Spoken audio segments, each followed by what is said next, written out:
Hello, everyone, and welcome to the Eldritch Archives. Today, I have an audiobook for you. It's a story from the British author John Buchan. I've previously featured some of Buchan's work on this channel with the short story The Watcher by the Threshold. While Buchan was mostly known for his adventure tales, he also wrote supernatural horror fiction as well. In fact, I think Buchan was a crucial figure in the development of the genre that we know today as folk horror. Today's story is called The Wind in the Portico, and I think it's one of those stories that was a forerunner of the genre that would become folk horror. I hope you enjoy.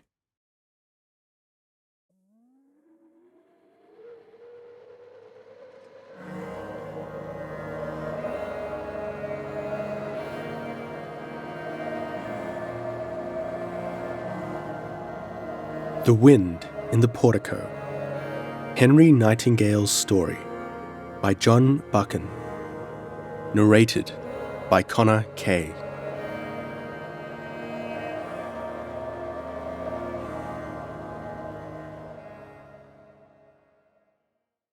A dry wind of the high places, not to fan nor to cleanse, even a full wind from those places shall come unto me. Jeremiah 4:11-12. Nightingale was a hard man to draw. His doings with the Bedouin had become a legend, but he would as soon have talked about them as claimed to have won the war. He was a slim, dark fellow, about 35 years of age, very short-sighted, and wearing such high-powered double glasses that it was impossible to tell the colour of his eyes. This weakness made him stoop a little and peer, so that he was the strangest figure to picture in a burnous leading an army of desert tribesmen. I fancy his power came partly from his oddness, for his followers thought that the hand of Allah had been laid on him, and partly from his quick imagination and his flawless courage. After the war, he had gone back to his Cambridge fellowship, declaring that, thank God, that chapter in his life was over. As I say, he never mentioned the deeds which had made him famous. He knew his own business, and probably realized that to keep his mental balance, he had to drop the curtain on what must have been the most nerve-wracking 4 years ever spent by man. We respected his decision and kept off Arabia. It was a remark of Hanne's that drew from him the following story. Hanne was talking about his Cotswold house, which was on the Fosse Way, and saying that it always puzzled him how so elaborate a civilization as Roman Britain could have been destroyed utterly and left no mark on the national history beyond a few roads and ruins and place names. Peckweather, the historian, demurred, and had a good deal to say about how much the Roman tradition was woven into the Saxon culture. "Rome only sleeps," he said. "She never dies." Nightingale nodded. "Sometimes she dreams in her sleep and talks. Once she scared me out of my senses." After a good deal of pressing, he produced this story. He was not much of a talker, so he wrote it out and read it to us. There is a place in Shropshire which I do not propose to visit again. It lies between Ludlow and the hills, in a valley full of woods. Its name is St. Sant, a village with a big house and a park adjoining, on a stream called the Vaughan, about 5 miles from the little town of Faxeter. They have queer names in those parts, and other things queerer than the names. I was motoring from Wales to Cambridge at the close of the long vacation. All this happened before the war, when I had just got my fellowship and was settling down to academic work. It was a fine night in early October with a full moon, and I intended to push on to Ludlow for supper and bed. The time was about 8:30. The road was empty and good going, and I was trundling pleasantly along when something went wrong with my headlights. It was a small thing, and I stopped to remedy it beyond a village and just at the lodge gates of a house. On the opposite side of the road, a carrier's cart had drawn up, and two men, who looked like indoor servants, were lifting some packages on it onto a big barrow. The moon was up, so I didn't need the feeble light of the carrier's lamp to see what they were doing. I suppose I wanted to stretch my legs for a moment, and when I had finished my job, I strolled over to them. They did not hear me coming, and the carrier on his perch seemed to be asleep. The packages were the ordinary consignments from some big shop in town, but I noticed that the two men handled them very gingerly, and that, as each was laid in the barrow, they clipped off the shop label and affixed one of their own. The new labels were odd things, large and square, with some address written on them in very black capital letters. There was nothing in that, but the men's faces puzzled me, for they seemed to do their job in a fever, longing to get it over, and yet in a sweat, lest they should make some mistake. Their commonplace task seemed to be for them a matter of tremendous importance. I moved so as to get a view of their faces, and I saw that they were white and strained. The two were of the butler or valet class, both elderly, and I could have sworn that they were labouring under something like fear. I shuffled my feet to let them know of my presence, and remarked that it was a fine night. They startled, as if they had been robbing a corpse. One of them mumbled something in reply, but the other caught a package which was slipping, and in a tone of violent alarm growled to his mate to be careful. I had a notion that they were handling explosives. I had no time to waste, so I pushed on.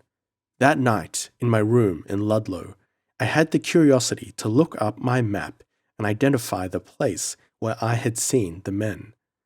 The village was Sinsant, and it appeared that the gate I had stopped at belonged to the considerable domain called Vaughan Castle. At that time, I was busy on a critical edition of Theocritus, for which I was making a new collation of the manuscripts. There was a variant of the Medicean Codex in England, which nobody had seen since Gaisford, and after a good deal of trouble, I found that it was in the library of a man called Dubillay. I wrote to him at his London club, and got a reply, to my surprise, from Vaughan Castle Hall, Faxeter. It was an odd letter, for you could see that he longed to tell me to go to the devil, but couldn't quite reconcile it with his conscience. We exchanged several letters, and the upshot was that he gave me permission to examine the manuscript. He did not ask me to stay, but mentioned that there was a comfortable inn in Sinsant. My second visit began on the 27th of December, after I had been at home for Christmas. We had had a week of severe frost, and then it had thawed a little, but it remained bitterly cold, with leaden skies that threatened snow. I drove from Faxeter, and as we ascended the valley, I remember thinking that it was a curiously sad country. The hills were too low to be impressive, and their outlines were almost blurred with woods, but the tops showed clear, funny little knolls of grey bent that suggested a volcanic origin. It might have been one of those backgrounds you find in Italian primitives, with all the light and colour left out. When I got a glimpse of the Vaughan in the bleached meadows, it looked like the wan water of the border ballads. The woods, too, had not the friendly bareness of English copses in winter-time. They remained dark and cloudy, as if they were hiding secrets. Before I reached Sinsant, I decided that the landscape was not only sad, but ominous. I was fortunate in my inn. In the single street of the one-storied cottages, it rose like a lighthouse, with a cheery glow from behind the red curtains of the bar parlour. The inside proved as good as the outside. I found a bedroom with a bright fire, and I dined in a wainscoted room full of preposterous old pictures of lanky hounds and hollow-backed horses.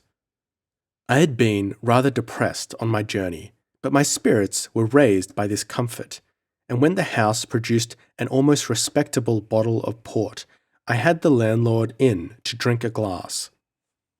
He was an ancient man who had been a gamekeeper, with a much younger wife who was responsible for the management. I was curious to hear something about the owner of my manuscript, but I got little from the landlord. He had been with the old squire and had never served the present one. I heard of Dubillets in plenty, the landlord's master, who had hunted his own hounds for 40 years, the major, his brother, who had fallen at Abu Klea, Parson Jack, who had had the living till he died, and of all kinds of collaterals. The Dubillets had been a high-spirited, open-handed stock, and much liked in the place. But of the present master of the hall he could or would tell me nothing. The squire was great scholard, but I gather that he followed no sport and was not a convivial soul like his predecessors. He had plenty a mint of money in the house, but not many people went there. He, the landlord, had never been inside the grounds in the new master's time, though in the old days there had been hunt breakfasts on the lawn for the whole countryside and mighty tenantry dinners. I went to bed with a clear picture in my mind of the man I was to interview on the morrow, a scholarly and autocratic recluse who collected treasures and beautified his dwelling and probably lived in his library. I rather looked forward to meeting him, for the bonhomous sporting squire was not much in my line. After breakfast next morning, I made my way to the hall. It was the same leaden weather, and when I entered the gates, the air seemed to grow bitterer and the skies darker. The place was muffled in great trees, which even in their winter bareness made a pall about it. There was a long avenue of ancient sycamores, through which one caught only rare glimpses of the frozen park. I took my bearings and realized that I was walking nearly due south and was gradually descending. The house must be in a hollow. Presently the trees thinned. I passed through an iron gate, came out on a big untended lawn, untidily studded with laurels and rhododendrons, and there before me was the house front. I had expected something beautiful, an old Tudor or Queen Anne facade or a dignified Georgian portico. I was disappointed, for the front was simply mean.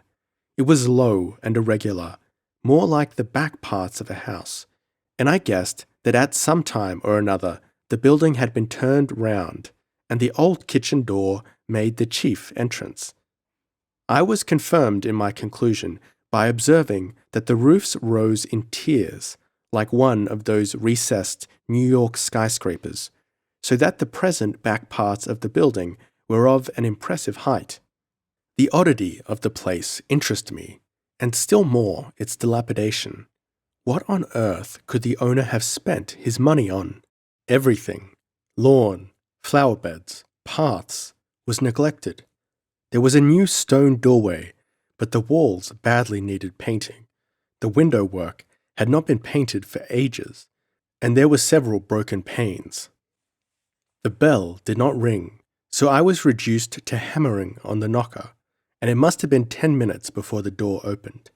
A pale butler, one of the men I had seen at the carrier's cart the October before, stood blinking in the entrance. He led me in without question when I gave my name, so I was evidently expected. The hall was my second surprise. What had become of my picture of the collector? The place was small and poky, and furnished as barely as the lobby of a farmhouse. The only thing I approved was its warmth. Unlike most English country houses, there seemed to be excellent heating arrangements. I was taken into a little, dark room with one window that looked out on a shrubbery while the man went to fetch his master. My chief feeling was of gratitude that I had not been asked to stay, for the inn was paradise compared with this sepulchre.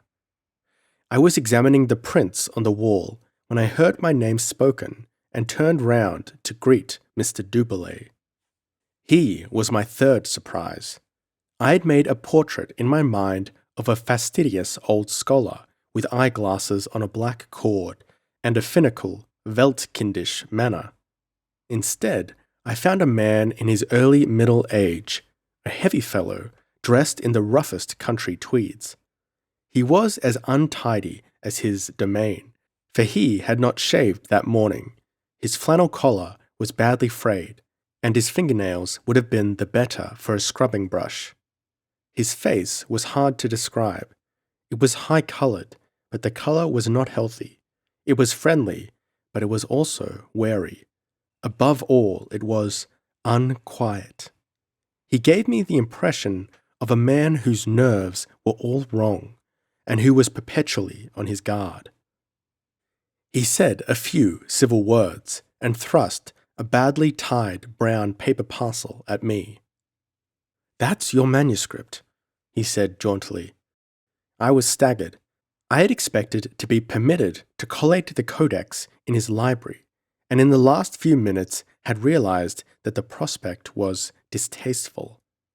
But here was this casual owner offering me the priceless thing to take away.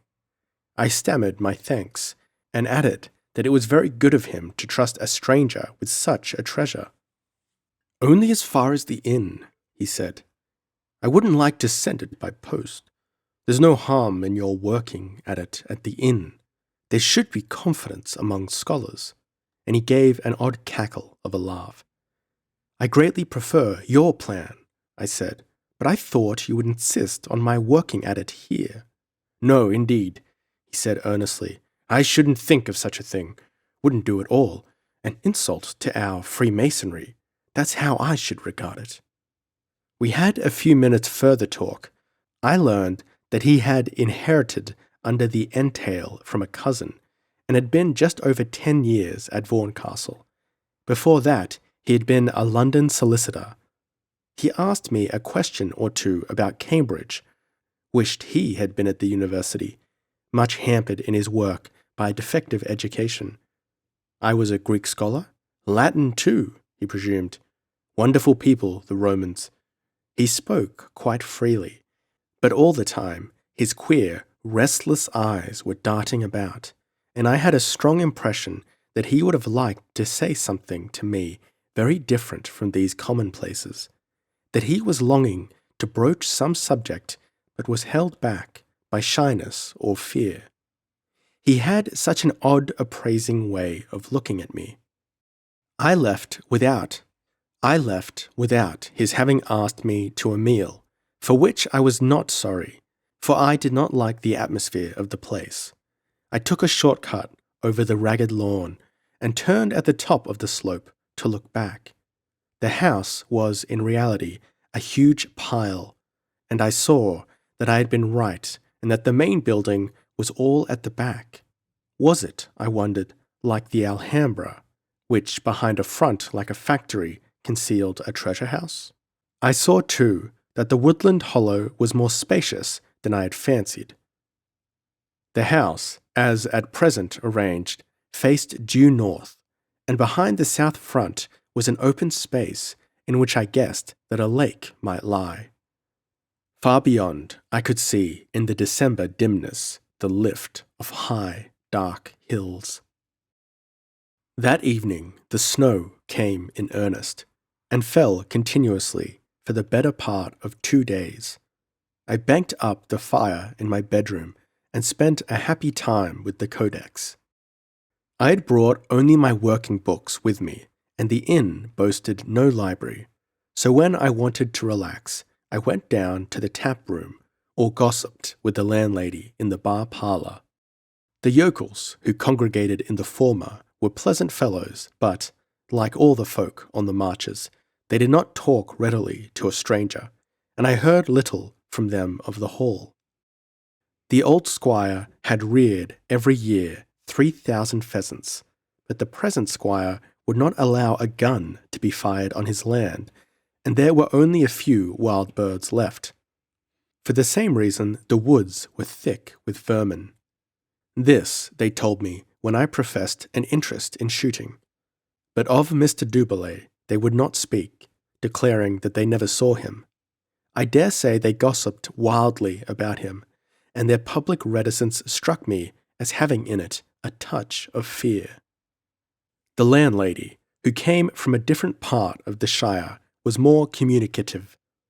She had not known the former Dubellays, and so had no standard of comparison, but she was inclined to regard the present squire as not quite right in the head. "They do say," she would begin, but she, too, suffered from some inhibition, and what promised to be sensational would tail off into the commonplace. One thing apparently puzzled the neighbourhood above others, and that was his rearrangement of the house. "They do say," she said in an awed voice, "that he had built a great church." She had never visited, no one in the parish had, for Squire Dubellay did not allow intruders, but from Lynn Hill you could see it through a gap in the woods. "He's no good Christian," she told me, "and him and Vicar have quarrelled this many a day, but they do say he worships summat there." I learned that there were no woman servants in the house, only the men he had brought from London. "Poor benighted souls, they must live in a sad obble," and the buxom lady shrugged her shoulders and giggled. On the last day of December, I decided that I needed exercise and must go for a long stride. The snow had ceased that morning, and the dull skies had changed to a clear blue. It was still very cold, but the sun was shining, and the snow was firm and crisp underfoot, and I proposed to survey the country. So, after luncheon, I put on thick boots and gaiters and made for Lynn Hill. This meant a considerable circuit, for the place lay south of the Vaughan Castle Park. From it, I hoped to get a view of the other side of the house. I was not disappointed. There was a rift in the thick woodlands, and below me, 2 miles off, I suddenly saw a strange building, like a classic temple. Only the entablature and the tops of the pillars showed above the trees, but they stood out vivid and dark against the background of snow. The spectacle in that lonely place was so startling that for a little I could only stare. I remember that I glanced behind me to the snowy line of the Welsh mountains, and felt that I might have been looking at a winter view of the Apennines 2,000 years ago. My curiosity now alerted, and I determined to get a nearer view of this marvel. I left the track and ploughed through the snowy fields down to the skirts of the wood. After that, my troubles began. I found myself in a very good imitation of a primeval forest, where the undergrowth had been unchecked and the rides uncut for years. I sank into deep pits. I was savagely torn by briars and brambles, but I struggled on, keeping a line as best I could. At last, the trees stopped. Before me was a flat expanse which I knew must be a lake, and beyond rose the temple. It ran the whole length of the house, and from where I stood, it was hard to believe that there were buildings at its back where men dwelt. It was a fine piece of work. The first glance told me that, admirably proportioned, classical, yet not following exactly any of the classical modes. One could imagine a great echoing interior, dim with the smoke of sacrifice. And it was only by reflecting that I realized that the peristyle could not be continuing down the two sides, that there was no interior, and that what I was looking at was only a portico. The thing was at once impressive and preposterous. What madness had been in Dubellay when he embellished his house with such a grandiose garden front? The sun was setting, and the shadow of the wooded hills darkened the interior, so I could not even make out the back wall of the porch. I wanted a nearer view, so I embarked on the frozen lake. Then I had an odd experience. I was not tired, The snow lay level and firm, but I was conscious of extreme weariness. The biting air had become warm and oppressive. I had to drag boots that seemed to weigh tons across the lake. The place was utterly silent in the stricture of the frost, and from the pile in front no sign of life came. I reached the other side at last and found myself in a frozen shallow of bulrushes and skeleton willow herbs. They were taller than my head, and to see the house I had to look upward through their snowy traceries. It was perhaps 80 feet above me and 100 yards distant, and, since I was below it, the delicate pillars seemed to spring to a great height. But it was still dusky, and the only detail I could see was on the ceiling, which seemed either to be carved or painted with deep-shaded monochrome figures. Suddenly, the dying sun came slanting through the gap in the hills, and for an instant, the whole portico, to its farthest recesses, was washed in clear gold and scarlet. That was wonderful enough, but there was something more.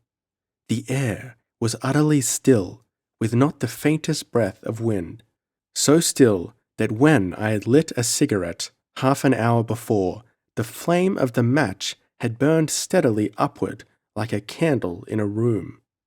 As I stood among the sedges, not a single frost crystal stirred, but there was a wind blowing in the portico. I could see it lifting feathers of snow from the base of the pillars and fluffing the cornices. The floor had already been swept clean, but tiny flakes drifted onto it from the exposed edges. The interior was filled with furious movement, though a yard from it was frozen peace. I felt nothing of the action of the wind, but I knew that it was hot, hot as the breath of a furnace. I had only one thought, dread of being overtaken by night near that place. I turned and ran with labouring steps across the lake, panting and stifling with a deadly hot oppression, ran blindly by a sort of instinct in the direction of the village. I did not stop till I had wrestled through the big wood and come out on some rough pasture above the highway. Then I dropped on the ground and felt again the comforting chill of the December air. The adventure left me in an uncomfortable mood. I was ashamed of myself for playing the fool, and at the same time hopelessly puzzled, for the oftener I went over in my mind the incidents of that afternoon, the more I was at a loss for an explanation. One feeling was uppermost, and that I did not like this place and wanted to be out of it. I had already broken the back of my task, and by shutting myself up for 2 days I completed it. That is to say, I made my collation as far as I had advanced myself in my commentary on the text. I did not want to go back to the hall, so I wrote a civil note to Duboulay, expressing my gratitude and saying that I was sending up the manuscript by the landlord's son, as I scrupled to trouble him with another visit. I got a reply at once, saying that Mr. Duboulay would like to give himself the pleasure of dining with me at the inn before I went, and would receive the manuscript in person. It was the last night of my stay in Saint-Saëns, so I ordered the best dinner the place could provide, and a magnum of claret, of which I discovered a bin in the cellar. Duboulay appeared promptly at 8 o'clock, arriving to my surprise in a car. He had tidied himself up and put on a dinner jacket, and he looked exactly like the city solicitors you see dining in the Junior Carlton. He was in excellent spirits, and his eyes had lost their air of being on guard. He seemed to have reached some conclusion about me, or decided that I was harmless. More, he seemed to be burning to talk to me. After my adventure, I was prepared to find fear in him, the fear I had seen in the faces of the manservants. But there was none. Instead, there was excitement, overpowering excitement. He neglected the courses in his verbosity. His coming to dinner had considerably startled the inn, and instead of a maid, the landlady herself waited on us. She seemed to want to get the meal over and hustled the biscuits and the port onto the table as soon as she decently could. Then Du Bellay became confidential. He was an enthusiast, it appeared, an enthusiast with a single hobby. All his life he had pottered among antiquities, and when he succeeded to Vaughn he had the leisure and money to indulge himself. The place, it seemed, had been famous in Roman Britain, Vorni Castra, and Faxeter was a corruption of the same. Who was Vaughnus? I asked. He grinned and told me to wait. There had been an old temple up in the high woods. There had always been a local legend about it, and the place was supposed to be haunted. Well, he had had the site excavated, and he had found. Here, he became the cautious solicitor and explained to me the law of treasure trove. As long as the objects found were not intrinsically valuable, not gold or jewels, the finder was entitled to keep them. He had done so, had not published the results of his excavations in the proceedings of any learned society, did not want to be bothered by tourists. I was different, for I was a scholar. What had he found? It was really rather hard to follow his babbling talk, but I gathered that he had found certain carvings and sacrificial implements, and, he sunk his voice, most important of all, an altar of Vaughnus, the tutelary deity of the Vale. When he mentioned this word, his face took on a new look, not of fear, but of secrecy, a kind of secret excitement. I've seen the same look on the face of a street-preaching Salvationist. Vaughnus had been a British god of the hills, whom the Romans in their liberal way appeared to have identified with Apollo. He gave me a long, confused account of him, from which it appeared that Mr. Du Bellay was not an exact scholar. Some of his derivations of place names were absurd, like Cinsant from Sancta Sanctorum, and in quoting a line of Ausonius, he made 2 false quantities. He seemed to hope that I could tell him something more about Vaughnus, but I said that my subject was Greek and that I was deeply ignorant about Roman Britain. I mentioned several books and found that he had never heard of Haverfield. One word he used, hypercaust, which suddenly gave me a clue. He must have heated the temple, as he heated his house, by some very efficient system of hot air. I know little about science, but I imagined that the artificial heat of the portico, as contrasted with the cold outside, might create an air current. At any rate, that explanation satisfied me, and my afternoon's adventure lost its uncanniness. The reaction made me feel friendly towards him, and I listened to his talk with sympathy, but I decided not to mention that I had visited his temple. He told me about himself in the most open way. I couldn't leave the altar on the hillside, he said. I had to make a place for it, so I turned the old front of the house into a sort of temple. I got the best advice, but architects are ignorant people, and I often wished I'd been a better scholar. Still, the place satisfies me. I hope it satisfies Vaughnus, I said jocularly.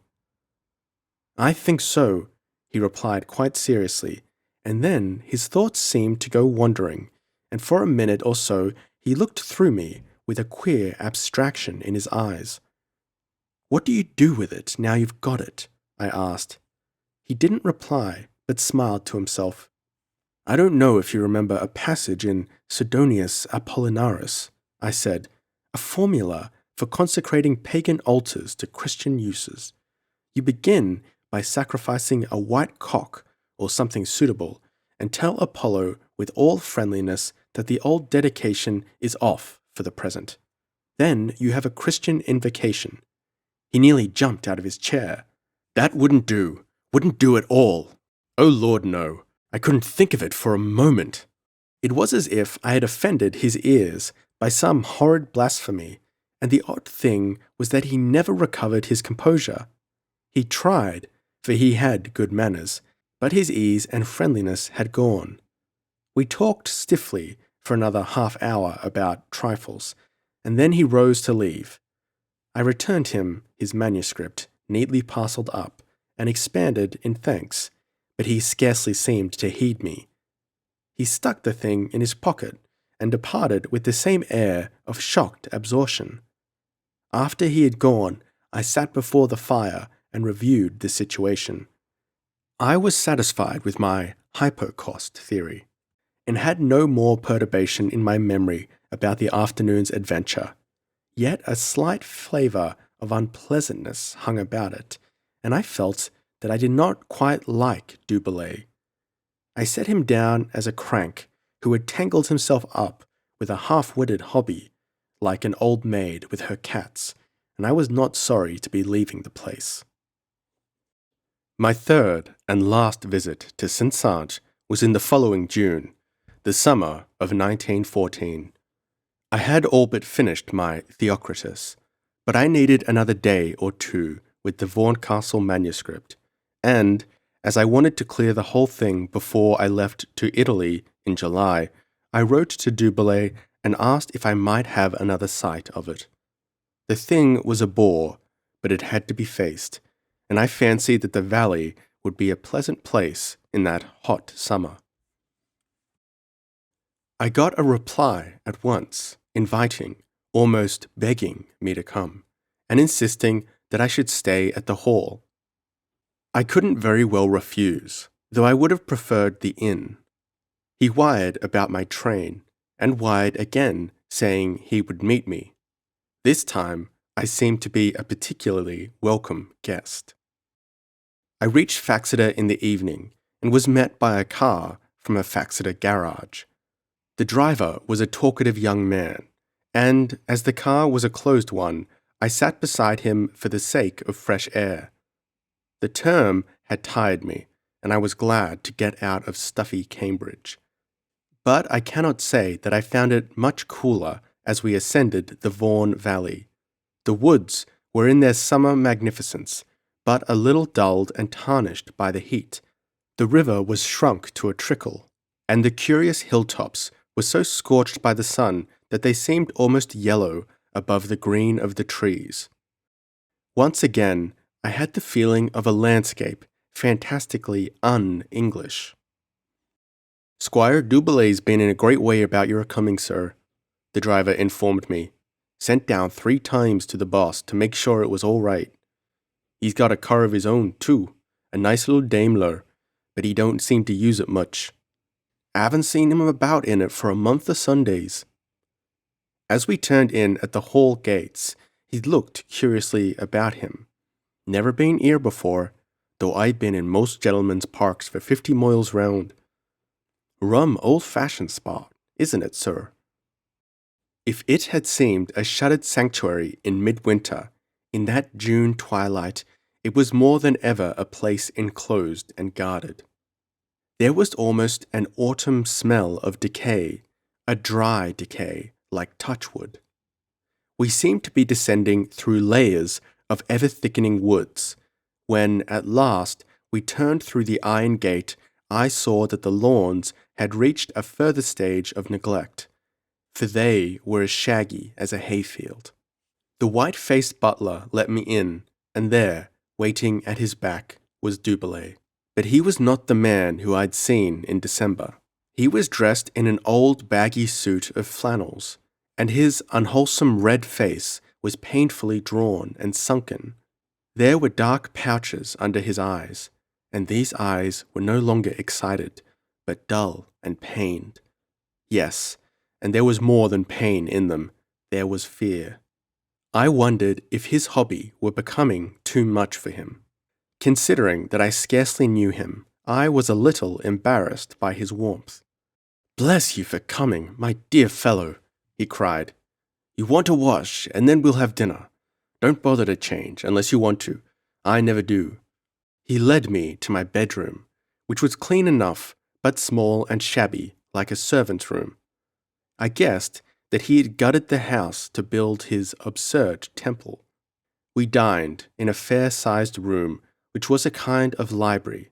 It was lined with old books, but they did not look as if they had been there long.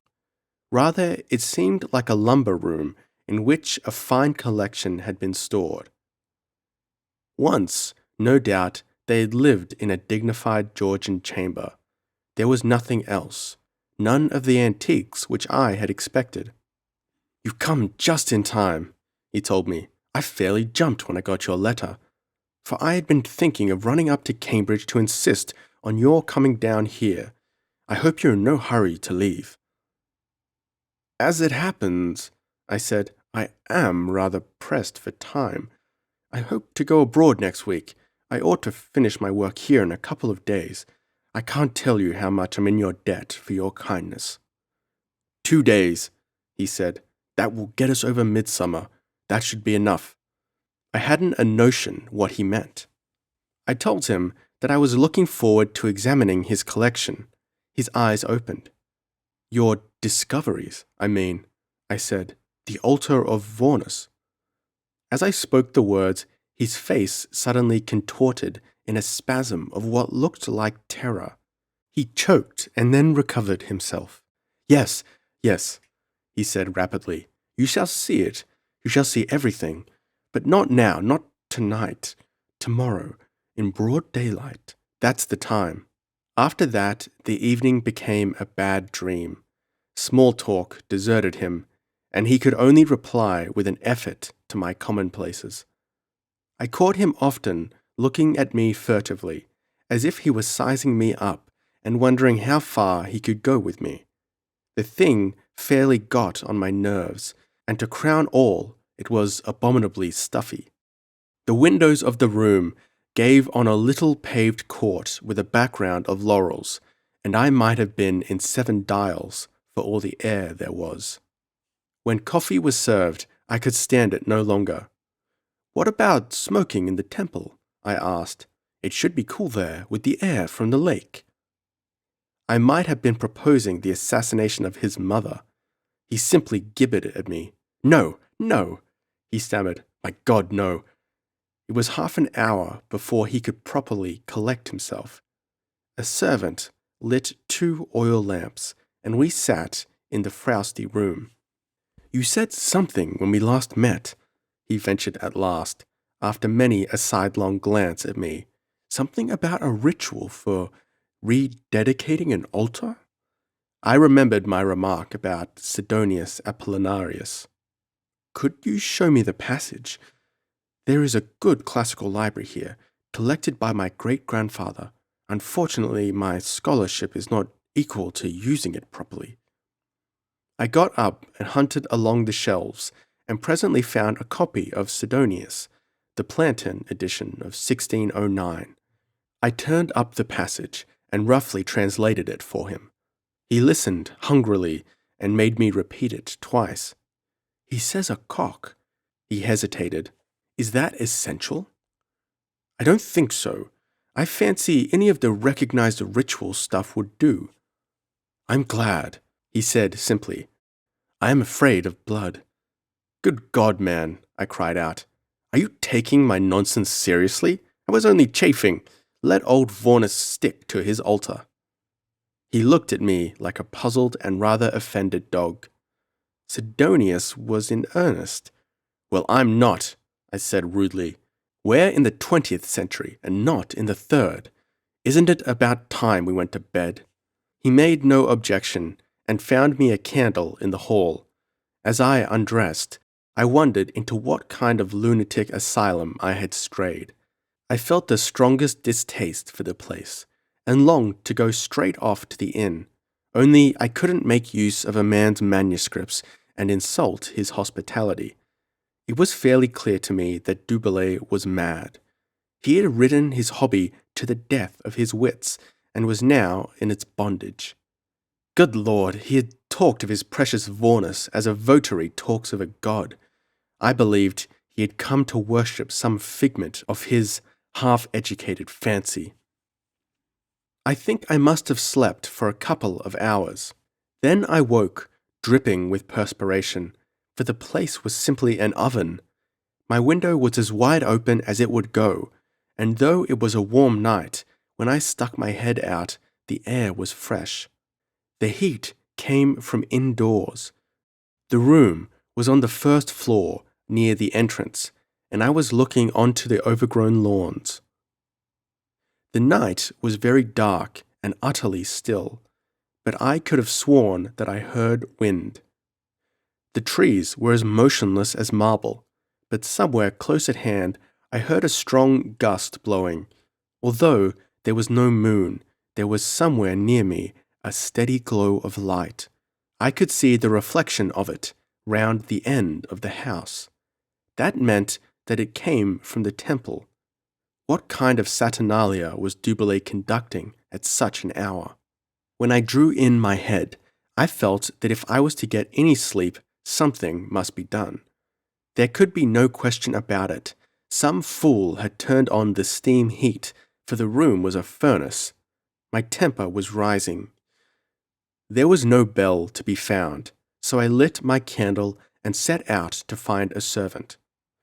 I tried a cast downstairs and discovered the room where we had dined. Then I explored a passage at right angles, which brought me against a great oak door. The light showed me that it was a new door, and there was no apparent way of opening it. I guessed that it led into the temple, and though it fitted close, and there seemed to be no keyhole, I could hear through it a sound like a rushing wind. Next, I opened a door on my right and found myself in a big store cupboard. It had a funny, exotic, spicy smell, and arranged very neatly on the floor and shelves was a number of small sacks and coffers. Each bore a label, a square of stout paper with very black lettering. I read, Pro Servitio Vorni. I had seen them before, for my memory betrayed me if they were not the very labels that Dubelé's servants had been attaching to the packages from the carrier's cart that evening in the past autumn. The discovery made my suspicions an unpleasant certainty. Dubélé evidently meant the labels to read, for the service of Vornus. He was no scholar, for it was an impossible use of the word servitium, but he was very patently a madman. However, it was my immediate business to find some way to sleep, so I continued my quest for a servant. I followed another corridor and discovered a second staircase. At the top of it, I saw an open door and looked in. It must have been Dubelé's, for his flannels were tumbled untidily on a chair. But Dubélé himself was not there, and the bed had not been slept in. I suppose my irritation was greater than my alarm, though I must say I was getting a little scared, for I still pursued the evasive servant. There was another stair which apparently led to attics, and in going up it I slipped and made a great clatter. When I looked up, the butler in his nightgown was staring down at me, and if ever a mortal face held fear, it was his. When he saw who it was, he seemed to recover a little. "Look here," I said. "For God's sake, turn off that infernal hot air. I can't get a wink of sleep. What idiot set it going?" He looked at me owlishly, but he managed to find his tongue. "I beg your pardon, sir," he said, "but there is no heating apparatus in this house." There was nothing more to be said. I returned to my bedroom, and it seemed to me that it had grown cooler. As I leaned out of the window, too, the mysterious wind seemed to have died away, and the glow no longer showed from beyond the corner of the house. I got into bed and slept heavily till I was roused by the appearance of my shaving water about 9:30. There was no bathroom, so I bathed in a tin pannikin. It was a hazy morning, which promised a day of blistering heat. When I went down to breakfast, I found Dubélé in the dining room. In the daylight, he looked a very sick man, but he seemed to have taken a pull on himself, for his manner was considerably less nervy than the night before. Indeed, he appeared almost normal, and I might have reconsidered my view but for the look in his eyes. I told him that I proposed to sit tight all day over the manuscript and get the thing finished. He nodded. "That's all right. I've a lot to do myself. I won't disturb you." "But first," I said, "you promised to show me your discoveries." He looked at the window where the sun was shining on the laurels and on a segment of the paved court. "The light is good," he said. An odd remark. "Let us go there now. There are times and seasons for the temple."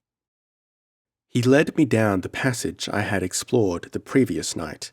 The door opened, not by a key, but by some lever in the wall. I found myself looking suddenly at a bath of sunshine with the lake below, as blue as turquoise. It's not easy to describe my impressions of that place. It was unbelievably light and airy, as brilliant as an Italian colonnade in midsummer. The proportions must have been good, for the columns soared and swam, and the roof, which looked like cedar, floated as delicately as a flower on its stalk. The stone was some local limestone, which on the floor took a polish like marble. All around was a vista of sparkling water and summer woods and far blue mountains. It should have been as wholesome as the top of a hill, and yet I had scarcely entered before I knew that it was a prison. I am not an imaginative man, and I believe my nerves are fairly good, but I could scarcely put one foot before the other, so strong was my distaste. I felt shut off from the world, as if I were in a dungeon or on an ice floe, and I felt, too, that, though far enough from humanity, we were not alone. On the inner wall there were 3 carvings. 2 were imperfect friezes, sculpted in low relief, dealing apparently with the same subject. It was a ritual procession. Priests bearing branches, the ordinary dendrophori business. The faces were only half human, and that was from no lack of skill, for the artist had been a master. The striking thing was that the branches and the air of the hierophants were being tossed by a violent wind, and the expression of each was of a being in the last stage of endurance, shaken to the core by terror and pain. Between the friezes was a great roundel of a gorgon's head. It was not a female head, such as you commonly find, but a male head, with the viperous hair sprouting from chin and lips. It had once been coloured, and the fragments of a green pigment remained in the locks. It was an awful thing, the ultimate horror of fear, the last dementia of cruelty made manifest in stone. I hurriedly averted my eyes and looked at the altar. That stood at the west end on a pediment with 3 steps.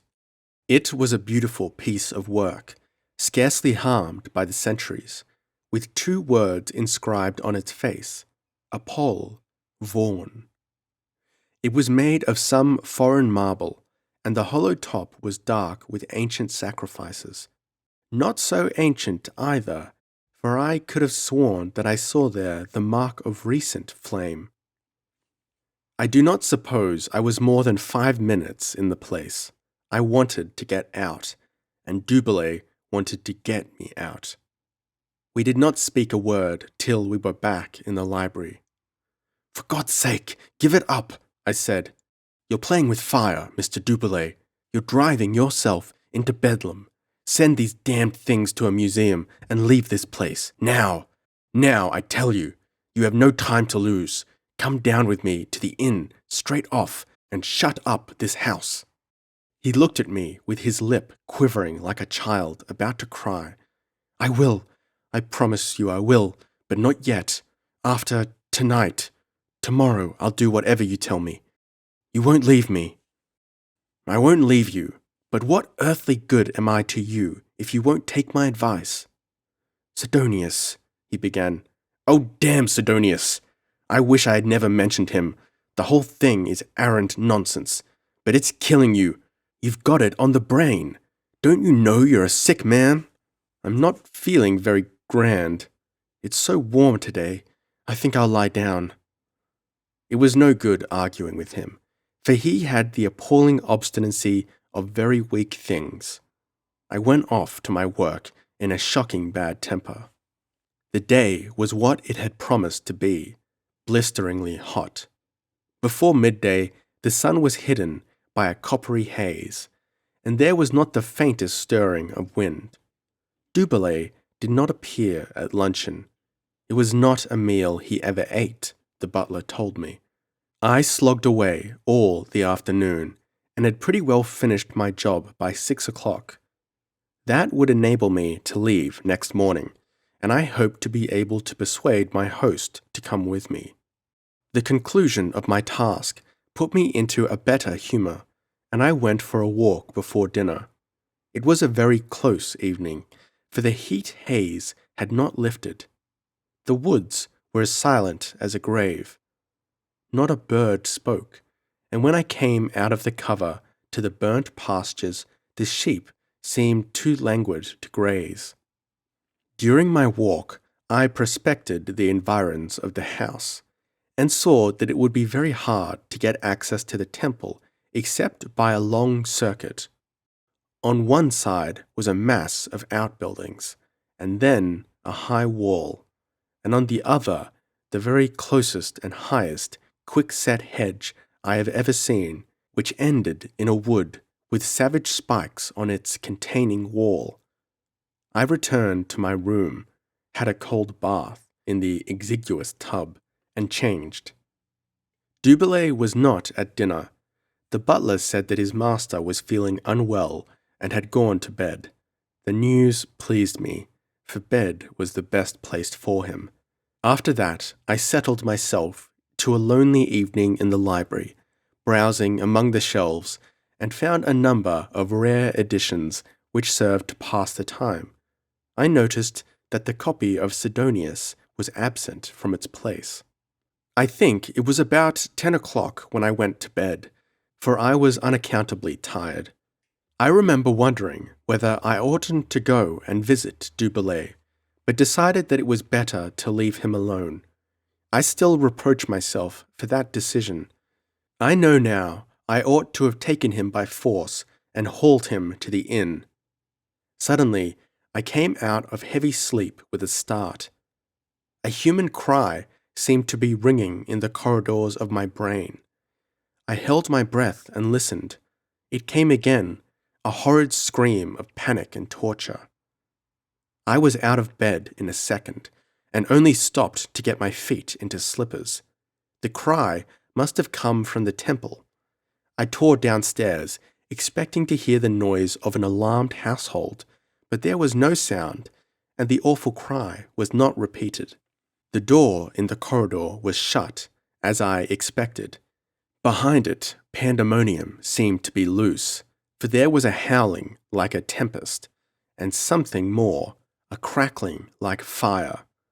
I made for the front door, slipped off the chain, and found myself in the still, moonless night. Still, except for the rending gale there seemed to be raging in the house I had left. From what I had seen on my evening's walk, I knew that my one chance to get to the temple was by way of the quickset hedge. I thought I might manage to force a way between the end of it and the wall. I did it, at the cost of much of my raiment and my skin.